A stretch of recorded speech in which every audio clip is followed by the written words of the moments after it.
যারা এটা করেছেন তারাই এটা নিয়ে বেশি মাতামাতি করতেছেন। দেশবাসী এটা মেনে মেনে নেবে না। 1 ঘন্টার ব্যবধানে এই জিনিসটা প্রতিবাদ জানানো হয়েছে। ইনশাআল্লাহ তাদের সমস্ত ষড়যন্ত্র ব্যর্থ হয়ে যাবে। তো কোনো বলার বিষয় নেই, এটা তো অতি সাধারণ জিনিস যে একটা ফেক একটা বক্তব্য এসছে। এটা যারা বলতেছে তারা সম্পূর্ণরূপে বিভ্রান্তিকর বক্তব্য দিচ্ছেন এবং উদ্দেশ্য প্রণোদিত দিচ্ছেন।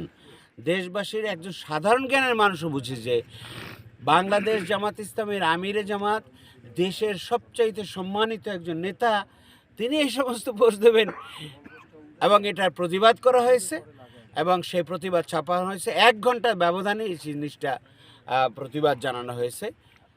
আমরা সবাই জানি যে হ্যাকিংয়ের মাধ্যমে কিভাবে দুষ্টচক্র তারা টাকা কালেকশন করে নেয়, বক্তব্য বিভিন্নভাবে বিভ্রান্তিকর বক্তব্য তুলে ধরে, উদ্দেশ্যপূর্ণ বক্তব্য তুলে ধরে, সেটা এরকমই একটা বক্তব্য। আশা করি যারা এটা করেছেন তারাই এটা নিয়ে বেশি মাতামাতি করতেছেন।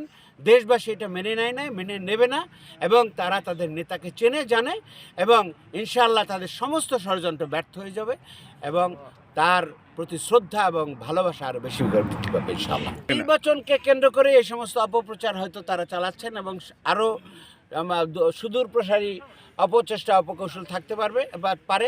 আমরা এগুলো আশা করি সব জনগণ ব্যর্থ করে দেবে ইনশাআল্লাহ।